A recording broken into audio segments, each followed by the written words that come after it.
Nous sommes rassemblés aujourd'hui pour commémorer le 106e anniversaire de la tragédie du 26 août 1914 que l'histoire retient sous le nom de Les Fusillés du Corroy.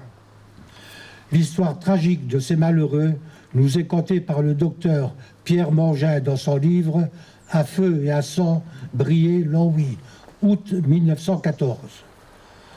Gondrecourt, Aix, avait été envahi et incendié par l'ennemi. Les habitants réfugiés dans les caves furent arrêtés et alignés au mur pour être fusillés. Le garde champêtre fut abattu de 2 coups de revolver. Une dame de 80 ans fut jetée nue dans les orties. L'abbé Émile Thierry, curé de la paroisse, exempté du service militaire, était resté à son poste. Voulant plaider la cause de ses paroissiens, il est blessé au cou d'une balle de revolver. Souffleté et battu, il est finalement emmené vers Étang avec 7 autres otages où se déroulèrent les mêmes scènes de massacre et d'incendie.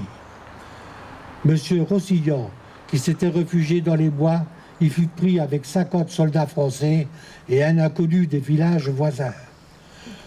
Tous deux furent joints aux otages de Gondrecourt, dont ils partagèrent le sort. Mêlés à un triste convoi, ils arrivent à Lomrange le 25 août vers 5 heures du soir. Ils repartent le lendemain matin vers 7 heures. Ils arrivent à la hauteur du pont du Corroy. Les prisonniers français marchent en tête. Les civils suivent. Arrivé à cet endroit, l'officier allemand commandant le convoi fait avancer les civils dans le chemin de vidange de la forêt domaniale Longeant-le-Ruisseau, ici même exactement. À la hauteur du 2e tournant du chemin, à 290 mètres de la route, les soldats allemands les fusillent de dos. Ils seront enterrés à la tombée de la nuit dans les prés voisins, à contrebas du chemin. Malgré la crainte des Allemands, leurs tombes sont toujours bien entretenues. Des mains amies y déposent de temps en temps un bouquet de fleurs des champs.